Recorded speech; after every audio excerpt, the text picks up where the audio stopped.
Geopark itu sebenarnya adalah suatu konsep pengembangan kawasan. Jadi kalau kita punya daerah, pasti kan ingin maju. Nah, untuk maju itu kan harus ada proses pengembangan. Nah, Geopark itu salah satu konsep pengembangan kawasan, di mana di dalam pengembangan kawasan tentu ingin ada ekonomi berkembang. Cuma di dalam Geopark adalah kawasan itu selain ekonominya berkembang, juga terkonservasi.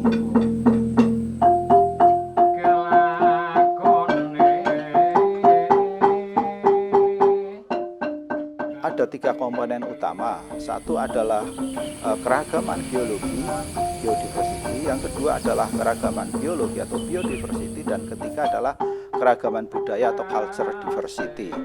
Di dalam konteks ini, maka Geopark itu harus mengkombinasikan ketiga komponen ini. Tujuannya apa? Satu adalah terkonservasi kawasan itu. Melalui apa? Melalui masyarakat yang ada di dalam kawasan itu harus teredukasi. Karena konservasi tanpa edukasi saya kira akan sangat susah itu.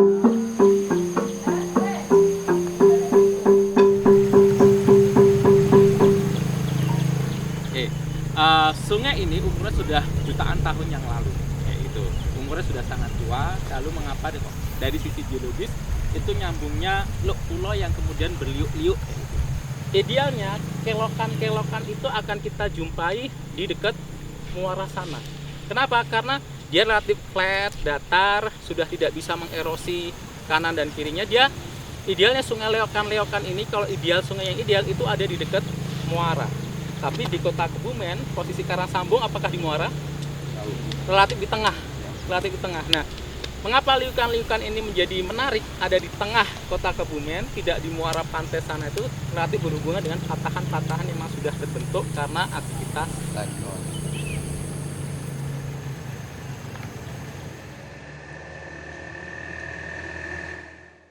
Ini tidak akan memberi manfaat kalau masyarakat di situ tidak sejahtera.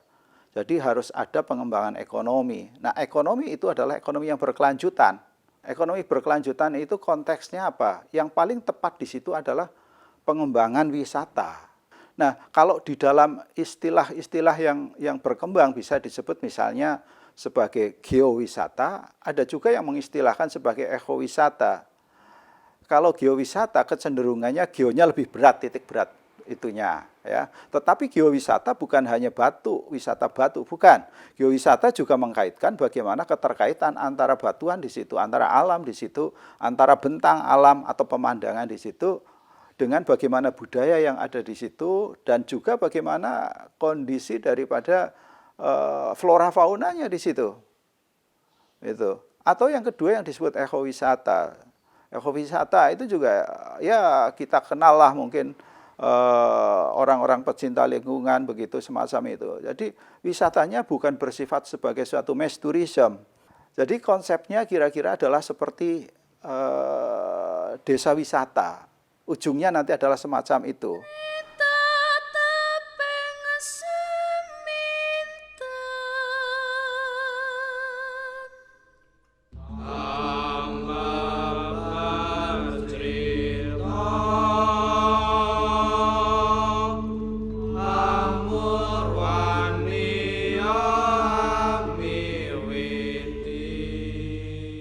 Kebumen punya potensi alam yang baik. Kebumen punya kekayaan sumber daya alam yang melimpah. Tetapi potensi sumber daya itu tadi hanya akan sebagai suatu potensi saja kalau kita tidak bisa memanfaatkan secara bijak dan benar. Oleh karena itu, mari kita bergandengan tangan, komponen-komponen, seluruh komponen di dalam pentahelix itu bergandengan tangan, menjadikan Kebumen menjadi daerah yang lebih sejahtera. Geopark bisa sebagai lokomotif penarik perkembangan ekonomi Kebumen yang lebih maju.